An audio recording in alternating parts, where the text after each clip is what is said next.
Isn't that a shame? You should be ashamed of yourself not standing up.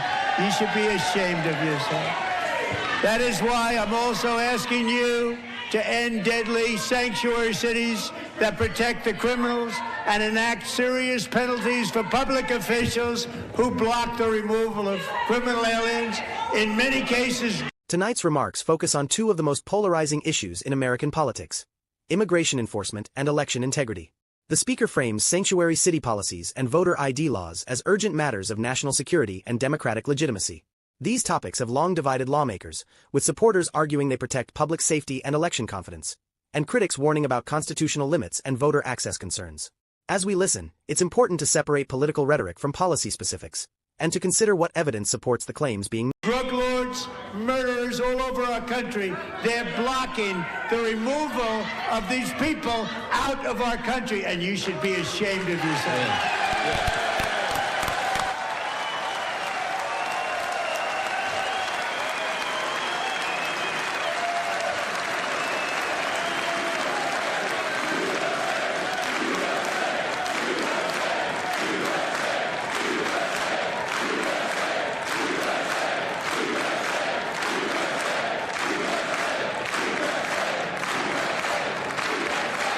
And perhaps most importantly, I'm asking you to approve the Save America Act.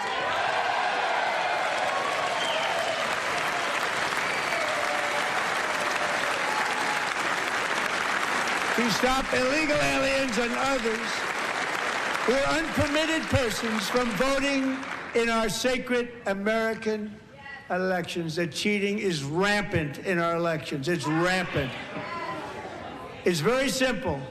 All voters must show voter ID.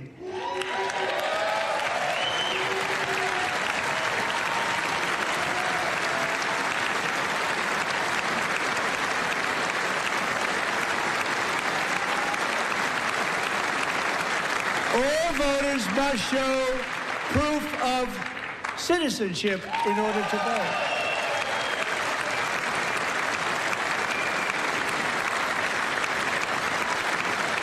And no more crooked mail-in ballots except for illness, disability, military, or travel. None.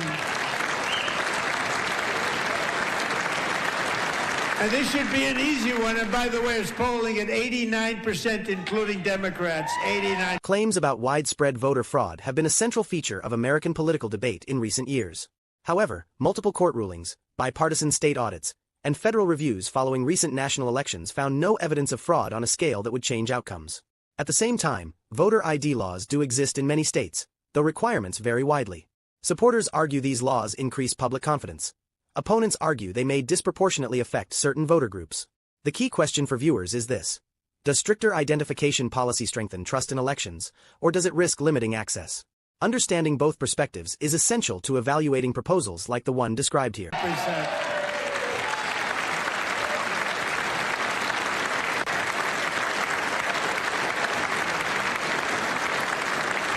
And even the new communist mayor of New York City, I think he's a nice guy, actually. Speak to him a lot. Bad policy, but nice guy. Just said they want people to shovel snow. They got hit hard. Wants them to shovel snow, but if you apply for that job, you need to show 2 original forms of ID and a Social Security card. Yet they don't want identification for the greatest privilege of them all, voting in America. No, it's no good. No good. Both Republicans and Democrats overwhelmingly agree on the policy that we just enunciated. And Congress should unite and enact this common sense, country-saving legislation right now, and it should be before anything else happens.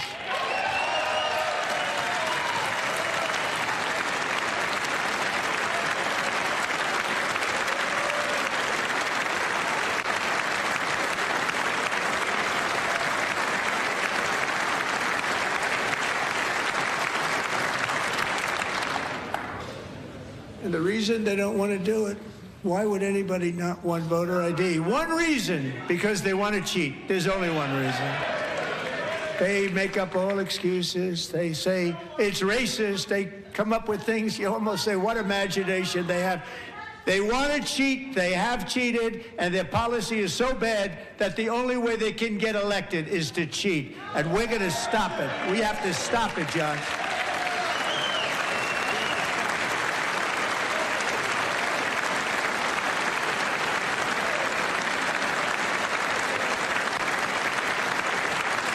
And here is one more opportunity to show common sense in government.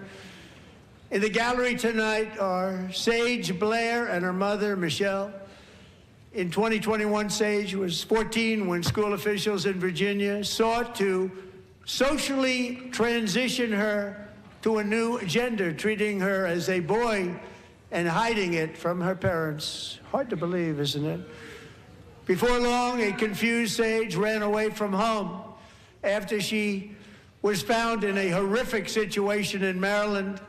A left-wing judge refused to return Sage to her parents because they did not immediately state that their daughter was their son. Sage was thrown into an all-boys state home and suffered terribly for a long time. But today, all of that is behind them because Sage is a proud and wonderful young woman with a full-ride scholarship to Liberty University. Sage and Michelle, please stand up.